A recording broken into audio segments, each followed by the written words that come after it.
চলেন গ্রামের কিছু কথাগুলো আপনাদের সাথে শেয়ার করি। এখন বর্তমানে আছে কিনে গেলি কমে গেছে। সকালে উঠে ঘুম থেকে উঠে রান্না বান্নার জন্য তৈরি করতে হইতো। প্রথম চুলা ভেঙে যাইতো, শাশুড়ির চুলাটা আগে লেপতে হইতো। আমিও সেই রকম করে আজকে আমার চুলাটা আমি মাটি দিয়ে লেপে নিলাম। পিঠা বানাইবো, পিঠার পাতিলা বসাইছি, বসাইয়া পিঠা দিলাম। এখানে পিঠাটা দিয়ে চুলায় জাল ধরায় আসলাম। এই চুলাতে কিন্তু ধোয়া হয় না, আমি আগেও বলেছি, ঘরের ভিতরে চুলা। তা আমি একটু কাজ করতে গেছিলাম, হঠাৎ করে আমার মনে নাই যে আমি যে পিঠাটা দিয়ে আসছি। কিছুক্ষণ পরে মনে হয়েছে, তারপরে আমি আসলাম, আইসা ঢাকনাটা আমি খুললাম। ঢাকনাটা খুইলা দেখি, ওরে বাবা রে বাবা, কি অবস্থা! যে চুলার ভিতরের ধোঁয়া পাতিল দিয়ে উঠতেছে, চুলায় ধোঁয়া না থাকলে কি পাতিলও ঠিকই ধোঁয়া আছে কেন? ওরে বাবা, পিঠা গেছে পুইরা, সমস্যা নাই। এটা কিন্তু আবার শাশুড়ি দেখলে মহা বিপদ হইতো। নিজে দোষ করলে সমস্যা নাই, ছেলের বউ দোষ করলে সমস্যা। এখন তো বর্তমানে আমিও শাশুড়ি হয়েছি, এটা কিন্তু আমিই পুড়ছি। তবে আমি পুড়ছি দেখে কোনো সমস্যা নাই, ছেলের বউ ফুললে আর দোষের শেষ নাই।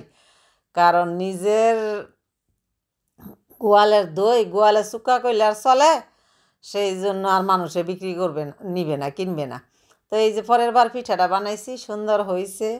আমি কিন্তু কোনো কাজের জন্য আবার আমার ছেলের বউকে আমি কিছুই বলি না, কারণ এর ইচ্ছা, এর যদি ভালো লাগে করব, না করলে শাশুড়ি পিঠা বানাইব, সে খাইব, সমস্যা নাই। যেদিন সে বুঝে সেদিন সে করবে, সমস্যা নাই। তবে গ্রামগঞ্জে আমরা যে মাটির চুলায় লাকড়ি দিয়ে কাজ করি, তবে তারপরে আবার কাজের মধ্যে কত দোষ ত্রুটি কিন্তু আগে থাকতো। বর্তমানে গ্যাসে রান্না করে যে পিঠাটা কি সুন্দর করে ফুইরা গেছে। পরে মেয়েরে দিলাম, নিচে দিলাম পোড়া পিঠাটা, উপরে দিলাম ভালো পিঠাটা, নিয়ে দিব, দেখবো মেয়ে কি বলে। তখন মেয়েকে নিয়ে দিতেছি পিঠাটা, তবে পাশে থাকেন, দেখেন মেয়ে কি করে। তো দিচ্ছি যে, উঠো গো, নেও খাও। নিজের মেয়ে বলে কথা, মেয়েকে দিচ্ছি, নেও খাও। এটা ছোট মেয়েকে দিছি। পরে ছোট মেয়ে উঠলো, তো ইঞ্জিনিয়ারই পরে, বুঝেন না, অনেক কষ্টই আসলে লেখাপড়া, হাল চাষ করার চেয়ে অনেক কষ্ট। পরে মেয়ে ওই যে পোড়াটাই নিল, যা নিচত নিচত দেখি কি করে পোড়াটারে। এখন পোড়া পিঠাটা সে খুইলে খুইলে তো খাইব। এখন সে খাইতে পারবে না। তো একটু নিচে নিয়ে দেখলো যে না, এটা খাওয়া যাবে না। পরে নিচে থেকে নিচে উপরেটার থেকে কালি পড়ছে পিঠাটা। তো এইটা আবার নিচে, পিঠাগুলি আবার সুন্দর হয়েছিল।